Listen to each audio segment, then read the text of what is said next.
काय त्रास होता तुम्हाला? मला मणक्याच्या 2 चक्कर सरकलेल्या आणि त्रास होता. आता एक नस दाबलेली घोट्यापर्यंत खुब्यापासून कळा येत. मग ते चक्कर सरकले कोणी सांगितलं तुम्हाला? डॉक्टरने MRI केला. MRI केला होता का? हां. बरं. MRI मध्ये सांगितलं की चक्कर सरकले ते? हो, आणि नस दबली. नस दबल्या. काय त्रास व्हायचा मग तुम्हाला? कळायाच्या खुब्यातनं खाली. खुब्यातनं कुठं पायापर्यंत? हो, घोट्यापर्यंत कळायाच्या. बरं. मग काय करायला सांगितलं त्यांनी?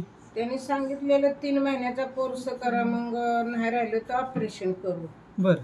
मग ते नाही राहिलं. मग 3 महिने तुम्ही औषध गोळ्या खाल्ल्या का? खाल्लेले. मग घरीच मग दुसरं कामधंदा काय करत नव्हता? कामधंदा एवढा नाही. कामधंदा करत होते थोडाफार, पण एवढा नाही. बरं.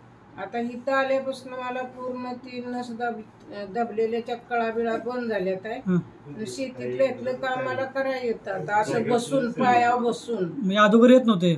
नव्हतं येत. आपणच करायचं. माझ्या खाली बसायचं येत नव्हतं येत. बरं. मग आता बसा यायला लागलं खाली पायावर. ही आता आपली किती बार आहे? 3री बार आहे. 3री बारेमध्ये तुम्हाला आता बरं वाटतं? म्हणजे तुम्ही इथनं गेल्यानंतर काम वगैरे करायला लागलं. आता तुम्ही किती महिने आला इथं माझ्याकडे? आता तिसरी मसाज घ्यायला किती महिन्यानं आला? आता 6 महिन्यानं आले. 6 महिन्यानं आला. मग या 6 महिन्यात तुम्ही सगळी कामं केली तर? 6 महिन्यात सगळी कामं मी केली तर. आता काही त्रास होत नाही? आता काय त्रास होत? आता बरं वाटतंय का तुम्हाला? हो, बरं वाटतं. एकदम बरं वाटतं. आला कुठून तुम्ही? नागठाणच्या वरती भैरवगड आहे गाव. तालुका कुठला? सातारा. सातारा तालुका. सातारावरून आले.